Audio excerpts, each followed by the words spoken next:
For instance, if there's a piece of furniture and that the low-income family have loaned for, and suddenly someone comes along and say, well, now, I'll fix it where you can get it. So you give me 10 blue chip stamp books, and we'll call that the down payment. Well, the average family has 10 blue chip stamp books because he gets stamps everywhere. So he'll just turn in this 10 blue chip stamp books, and then you take the next 5 years trying to pay for a $25 piece of furniture.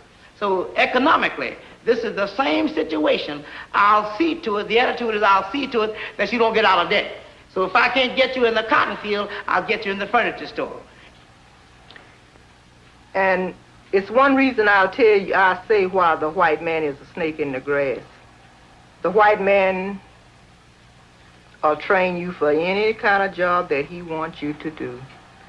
He'll train you for any kind of job that the white woman or man will not do. I don't care what it is that the white person won't do. If the black person don't know how to do it, the white man is willing to train you, no matter how much time, how much money he have to spend to do it, because he know the white man or woman is not going to come in there and do it. But he won't train you for the better jobs. He'll save his better jobs, his best paying jobs, for the white. Well, I know I've had jobs in different places before I started working where I'm working at now, and I had asked my boss once. I was working in a lending supply, and I asked my manager, could I go in the office?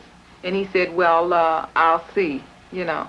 So I said, okay, fine. He said, so later on, I asked him again about the job. So he said, well, they didn't have any openings in the office. So this was fine, which I knew was wrong because that's why I had asked for the job. I knew it was an opening there. So a few days later, here is this old white girl. Her hair is straight.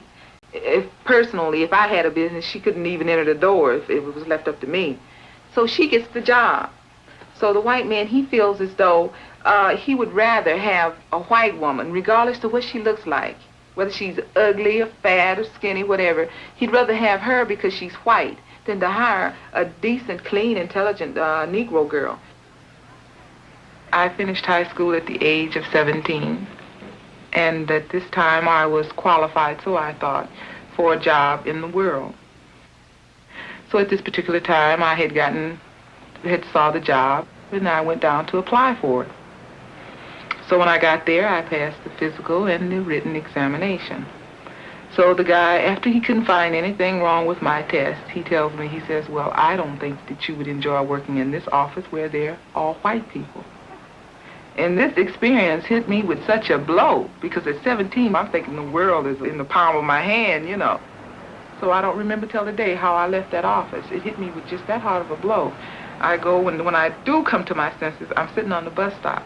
And the guy on the bus opens the door, and he says, lady, what's wrong with you? It was just that obvious that something had really upsetted me, you know. So I walk home in a daze after I get off the bus, and when I get here, all I could do was cry. I just cried. The younger generation figures that they ought to be able to put their car the way they want to put it. This is the generation that's more demanding and figures they ought to govern themselves instead of this white society governing them. Their cars are low. They're mostly in the younger generation. They're mostly teenagers, your low riders. This car is different. This car is different because it's low. And maybe it may have some different color paint job, some flashy paint job. He's distinguished from everybody else. He's noticeable. So he catches a lot of harassment by the police. But the white boys can low ride all day long, all of them down the street, and the police won't say nothing. But when the police comes into the ghetto and sees a low rider, it's always a ticket. It is hard to keep your license because you're watched so closely by the police. And anything that you happen to do, the police is right there looking at it. This is where most of the laws are broken because on account of economic reasons why they're broken. They're not broken because the people out in the community want to break them.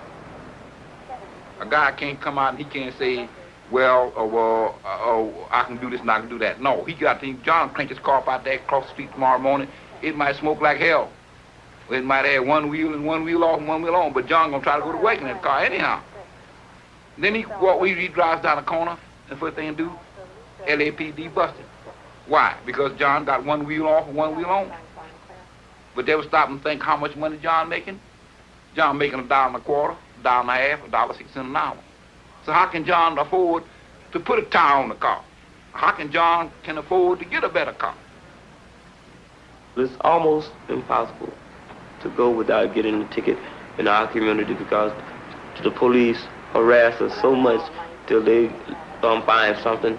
You know, they'll pull us over, they'll check our brakes, they check our tires, they'll see if we're too low, they'll check our windshield wipers, and then brake lights, and then they check our dimmer switch to see if our bright lights and things work like that. Any kind of hazard, man, anything they can to give us a ticket. When a cop stops you, he's going to check you out for warrants.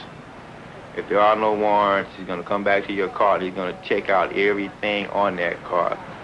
If he can't find anything in that aspect of the car, and there's no warrants and there's nothing wrong with you, you're not wanted for anything, everything is clean, he's going to be very upset. A black man is forever looking over his shoulder because practically anything we do is considered as wrong in the police's point of view, so we have to watch ourselves very carefully. Whenever I see a police car, I get that feeling of defense or self-defense. This is the feeling I get. I feel like that is the enemy. That is the one who inflicts the pain.